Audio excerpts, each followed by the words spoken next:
জুলাই আগস্টের গণঅভ্যুত্থানের সময় হত্যাযজ্ঞের ঘটনায় দায়ের করা মামলায় সাবেক প্রধানমন্ত্রী শেখ হাসিনার ছেলে সজীব ওয়াজেদ জয়ের বিরুদ্ধে গ্রেপ্তারি পরোয়ানা জারি করেছেন আন্তর্জাতিক অপরাধ ট্রাইব্যুনাল। একই সঙ্গে ট্রাইব্যুনাল সাবেক আইসিটি প্রতিমন্ত্রী জুনায়েদ আহমেদ পলকের বিরুদ্ধে আনা আনুষ্ঠানিক অভিযোগ আমলে নিয়েছেন এবং তাকে 10 ডিসেম্বর হাজির করার নির্দেশ দিয়েছেন। তবে পলক ইতোমধ্যে একাধিক মামলায় গ্রেপ্তার হয়ে কারাগারে রয়েছেন।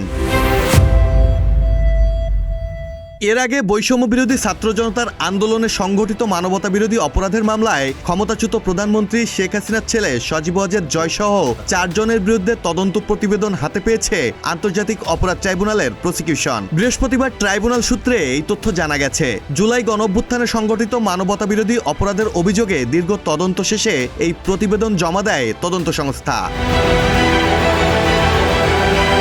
মামলার অপর 3 আসামি হলেন সাবেক আইনমন্ত্রী আনিসুল হক, সাবেক প্রধানমন্ত্রীর উপদেষ্টা সালমান এফ রহমান এবং সাবেক আইসিটি প্রতিমন্ত্রী জুনায়েদ আহমেদ পলক। বর্তমানে আনিসুল হক, সালমান এফ রহমান এবং জুনায়েদ আহমেদ পলক বিভিন্ন মামলায় কারাগারে থাকলেও শেখ হাসিনার ছেলে সজীব ওয়াজেদ জয় বিদেশে অবস্থান করছেন। মাহমুদুল হাসান শাওন, প্রতিদিনের বাংলাদেশ।